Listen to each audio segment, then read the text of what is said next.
ওঠ শালা, ওঠ ওঠ ওঠ শালা। বাবু আপনার পায়ে পড়ে, ও কেন মারেন না? আর 2 সপ্তাহ ধরে জ্বর হয়ে উঠতে পারেনি, আপনি কেন মারেন না? আবার কথা বলছিস? ইয়াসিন, এদেরকে কাজের জায়গায় নিয়ে গিয়ে কাজটা ঠিকমতো বুঝিয়ে দে। আর এবার যদি পালানোর চেষ্টা করে শালাদের প্রাণে মেরে দিবি। ঠিক আছে শেখ সাহেব।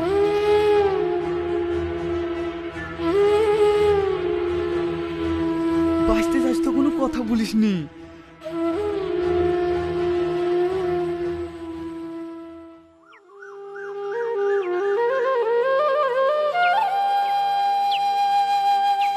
হাই রে বিদেশ, এখানে আসার আগে তোকে নিয়ে অনেক স্বপ্ন দেখেছিলাম, কিন্তু কখনো ভাবিনি আজকে আমাদের এরকম পরিস্থিতি হবে। আজ 6 মাস হয়ে গেল, কিন্তু বাড়ির মানুষের সাথে কোনো যোগাযোগ করতে পারিনি। তারা যে কি খাচ্ছে কি করছে কিছুই জানিনি। হে আল্লাহ, তুমি এই বিপদ থেকে আমাদের রক্ষা করো, তুমি ছাড়া আমাদের কেউ না।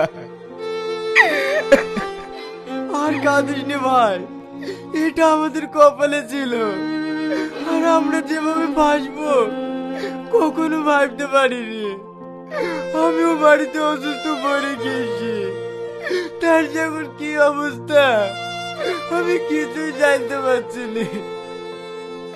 আপনারা ভাবছেন বিদেশে অনেক সুখে আছি, কিন্তু বিশ্বাস করেন বিদেশ মানেই কষ্ট।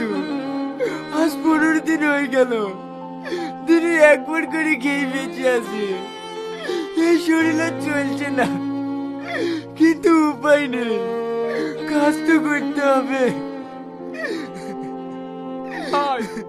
তুমি আর কাঁদো না, এমনিতেই তোমার শরীর খারাপ, আর আমরা কি এখানে একা ফেসে আছি বলো? আমাদের মতন হাজার হাজার মানুষ এইভাবে ফেসে আছে। চলো, কাজে যাইতে আবার দেরি হয়ে যাচ্ছে, কখন আবার শেখ সাহেব চলে আসতে পারে।